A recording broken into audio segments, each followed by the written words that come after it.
Good evening. Welcome to Soul of a Nation. I'm Michael K. Williams. It's hard to believe it's been nearly 1 year since the killing of George Floyd shook the consciousness of this country and sparked a movement that is still thriving to this day. After a year like no other, as America starts to come back, we ask, where do we go from here? But we begin tonight's show in Tulsa, Oklahoma, with a crime that was almost swept under the rug.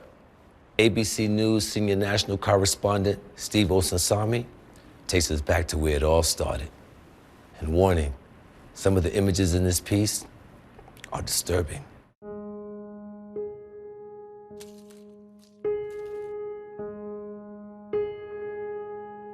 Them North goes it bomb, post-traumatic, wonder what happened, lost communication, last I heard, the North goes it bomb.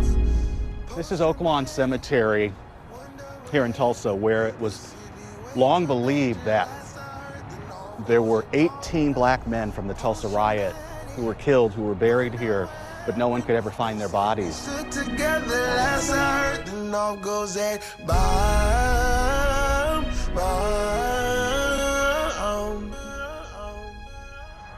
The people who are buried here one day walked out of their home, disappeared, and were never seen again.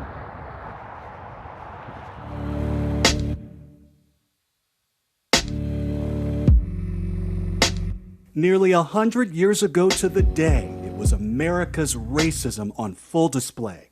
A mob of white neighbors in Tulsa were killing the proud black families of Greenwood. Airplanes above us, and bullets raining down all around us.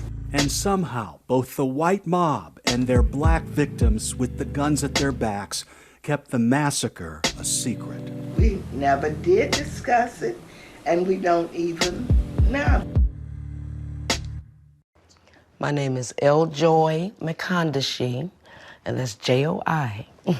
I am the granddaughter of L. Doris McConaughey, who is more famous as being a survivor of the Tulsa race riot. Do you remember when she told you and other members of your family? Well, absolutely. Actually, I was working in Los Angeles, and I was at my desk, and the phone rings, and it's the front desk, and they said, well, Joy, do you know an L. Doris McConaughey? And I'm like, what? What about it? What you know about my grandma? You know, I'm Panicked. I'm about to get mad. Right. And I went out to the front desk, and there she is on the front page of the Los Angeles Times with the caption, "A City's Bury Shame." And there's my grandmother. That was the first you heard about this? Of the complete story, yes. The Greenwood neighborhood in Tulsa, Oklahoma was the pride and joy of America's former slaves in 1921. The stores and businesses did so well, they called it Black Wall Street. But there was resentment living on the other side of the railroad tracks. In the white neighborhoods, they like to call Greenwood Little Africa. The evening of May 30th was the beginning of the White Lash. That's when Dick Rowland, a 19-year-old black shoe shiner, needed to use the colored restroom downtown. It was on the top floor of the Drexel building, and a young white woman named Sarah Page was in charge of the elevator. We think as Dick walked on the elevator, he tripped.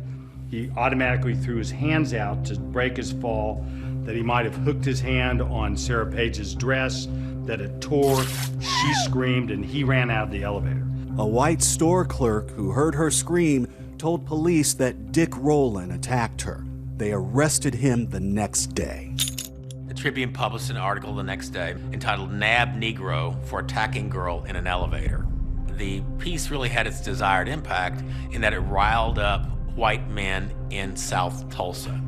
At the courthouse, the white men with guns were soon met by a much smaller group of black men with guns.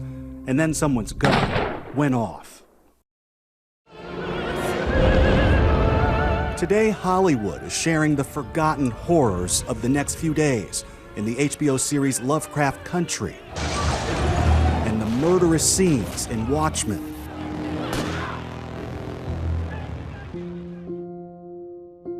It was rare to find a survivor who would talk about the violence.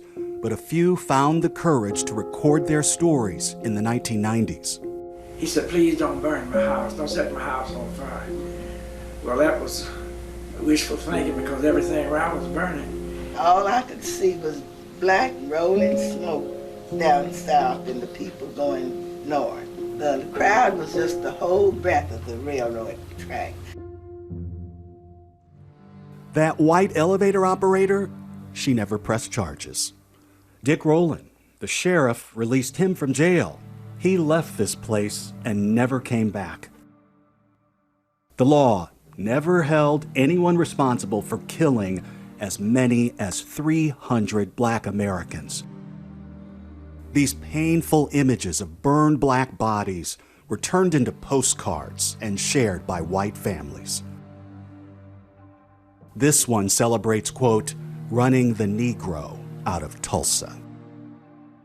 30 blocks of black homes and black excellence were burned to the ground in just 16 hours.